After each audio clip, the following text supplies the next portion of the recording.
میں آپ کو بتاؤں کہ قائد اعظم کا مزار کیسے بنا.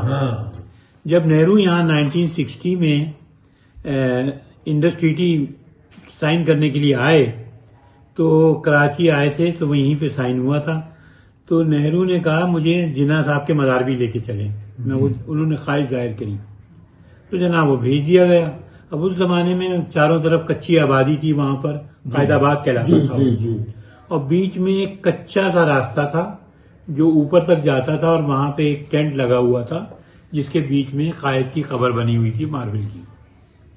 تو کہنے لگے وہ نہرو وہاں گئے, تھوڑی دیر کھڑے ہوئے, رسپیکٹ پے کری اور آ گئے. دوسرے دن ایوب خان سے ملاقات تھی. ایوب خان سے جب ملے وہ تو کہنے لگے I was very disappointed to see how Jinnah is kept in Pakistan. کیا بات. He is an such scholar over there. I did not expect you guys to. اور وہ جناح ہے جو اپنے سوٹ کے اوپر ایک اسپیک آف ڈسٹ بھی نہیں برداشت کرتا تھا اور آپ نے اس کو ایسے اسکالر میں ڈالا ہوا ہے, ایسے مطلب کچی جگہ کے اوپر. تو کیبنٹ میٹنگ کال کری گئی اور ایوب خان نے کہا یار وہ بنیا تو مجھے شرمندہ کر کے چلا گیا, صحیح بات ہے.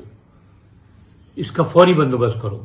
اس کا مطلب یہ ہے تو جناب وہ بنا. اگر نہرو نہ آتا اور وہ وزٹ نہ کرتا تو یہ مزار ایسے ہی رہتا. ہاشم رضا صاحب کہتے کہتے تھک گئے کہ میں نے پوری کراچی میں سب سے اچھی جگہ جو پوری کراچی سے نظر آئے میں نے وہ چنی تھی. ہاشم رضا صاحب, ان کے بھائی کاظم رضا اور وہ بڑے بھائی